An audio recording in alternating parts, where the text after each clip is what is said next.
નમસ્કાર મિત્રો આરબીઆઈ મતલબ કે રિઝર્વ બેંક ઓફ ઇન્ડિયાએ ફરી એક વખત રેપો રેટમાં ઘટાડો કર્યો છે 6%થી મતલબ કે 0.50% ઘટાડી અને 5.5% કર્યો છે. આનો મતલબ સીધો એ થશે મિત્રો કે આવનારા સમયની અંદર લોન સસ્તી થઈ શકે છે, તમારો ઈએમઆઈ ઘટી શકે છે, મતલબ કે તમારો મંથલી હપ્તો જે છે તો એ પણ ઘટી શકે છે અને આનાથી લોકો જે છે તો એ લોન ઉપર મકાન ખરીદી શકશે, લોન ઉપર કોઈપણ ઓટો, કોઈપણ વાહન, કાર લોન એ કરી શકશે, લઈ શકશે અને એનાથી ઇન્ફ્રાસ્ટ્રક્ચર જે છે એમાં ગ્રોથ થશે, એનો વિકાસ થશે. તો આરબીઆઈએ જે રેપો રેટ ઘટાડ્યા છે એનાથી લોકોને શું ફાયદો થવાનો છે, શું ફેરફાર થવાના છે, સસ્તી લોન થશે તો કેટલી સસ્તી લોન થશે, એના વિશે વિગતવાર વાત કરીશું આપણે આ વિડીયોના માધ્યમથી. તો વિડીયોને લાસ્ટ સુધી જોતા રહેજો. તો ચાલો શરૂ કરીએ. તો આરબીઆઈએ વ્યાજદરમાં 0.50%નો બેઝિક ઘટાડો કર્યો છે. લોન સસ્તી થશે અને જો તમે 20 વર્ષમાં 20 લાખની લોન લીધી હોય તો 1,48,000 રૂપિયાનો ફાયદો થવાની શક્યતા છે. આનો અર્થ એ છે મિત્રો કે આગામી દિવસોમાં લોન સસ્તી થઈ શકે છે અને તમારો ઈએમઆઈ ઘટી શકે છે.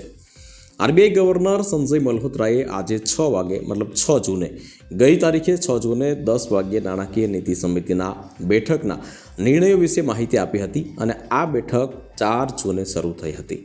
આ વર્ષે રેપો રેટમાં કુલ 1%નો ઘટાડો કરવામાં આવ્યો છે.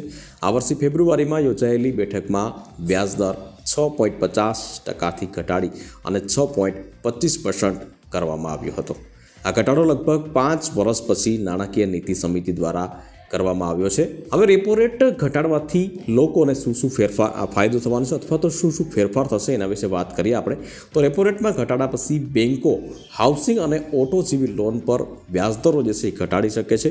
જો વ્યાજદર ઘટાડવામાં આવે તો હાઉસિંગની માંગ વધશે અને લોકો રિયલ એસ્ટેટમાં મતલબ કે ઇન્ફ્રાસ્ટ્રક્ચરમાં રોકાણ કરી શકશે.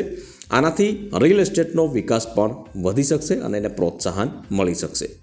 રેપો રેટ ઘટ્યા પછી બેન્કો હાઉસિંગ અને ઓટો જેવી લોન પરના વ્યાજદરો ઘટાડી શકે છે. તમારી બધી લોન સસ્તી થઈ શકે છે અને ઈએમઆઈ મતલબ કે મંથલી જે તમે હપ્તો ભરો છો તો એમાં પણ ઓટોમેટિક ઘટાડો થઈ શકે છે. જો વ્યાજદર ઘટશે તો મકાનોની માંગ વધશે, વધુ લોકો રિયલ એસ્ટેટમાં મતલબ કે મકાનોમાં, બિલ્ડિંગોમાં રોકાણ કરી શકશે. રેપો રેટ શું છે, એ લોકોને કેવી રીતે લોન કેવી રીતે સસ્તી બનાવે છે એના વિશે વાત કરીએ આપણે.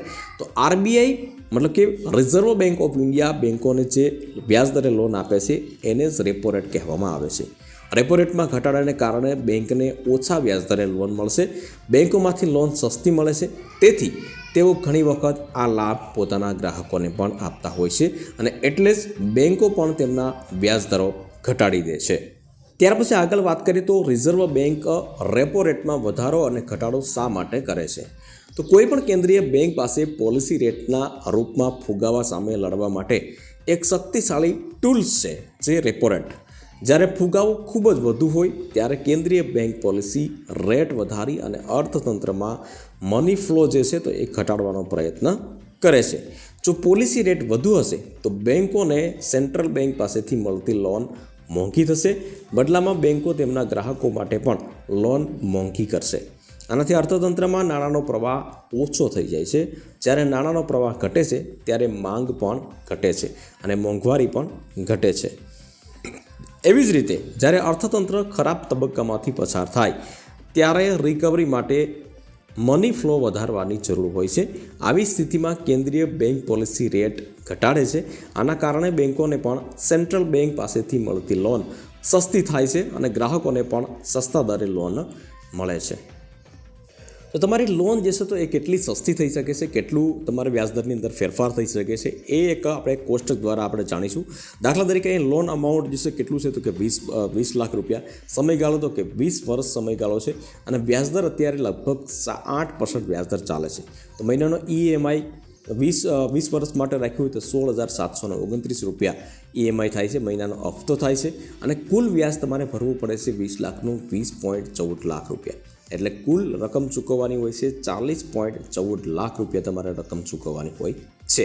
પરંતુ માની લો કે રેપો રેટ જે છે એ ઘટ્યો છે તો કેવી રીતે થાય છે તો કે ભાઈ લોન અને સમયગાળો બે સેમ જ છે, પરંતુ વ્યાજદરમાં ઘટાડો થઈ શકે છે. વ્યાજદરમાં કેટલો ઘટાડો થઈ શકે છે તો કે 8%થી લઈ અને સીધું ડાયરેક્ટ 7.5% વ્યાજદર આવી જાય છે, મતલબ કે 0.50% વ્યાજદરમાં ઘટાડો થાય છે. હવે એમાં EMI તમારો કેટલો ઓછો થશે તો કે ભાઈ 16,112 રૂપિયા EMI સસ્તો થશે. કુલ તમારે રકમ કેટલી ભરવાની રહેશે તો કે અહીંયા 20 લાખ છે, એને બદલે 18,66 લાખ તમારે કુલ વ્યાજ આવશે અને 38.66 લાખ તમારે રકમ ભરવાની રહેશે. ફાયદો શું થશે તો કે તમે જોઈ શકો છો અહીંયા 0.50% ઘટે એટલે તમારે મહિનાનો EMI કેટલું સસ્તું થશે તો કે 617 રૂપિયા સસ્તું થશે અને 1.48 લાખ રૂપિયાનો ફાયદો તમારે 20 વર્ષની અંદર 20 લાખ રૂપિયાની જો લોન લીધી હશે તો તમને ફાયદો થવાનો છે. તો આ પ્રમાણે રેપો રેટ ઘટવાથી લોન જે છે તે સસ્તી બને છે. મિત્રો વિડીયો ગમ્યો હોય તો વિડીયોને એક લાઇક જરૂરથી કરી લેજો, શેર કરજો અને ચેનલ ઉપર નવા આવ્યા હોય તો ચેનલને સબસ્ક્રાઈબ જરૂરથી કરી લેજો.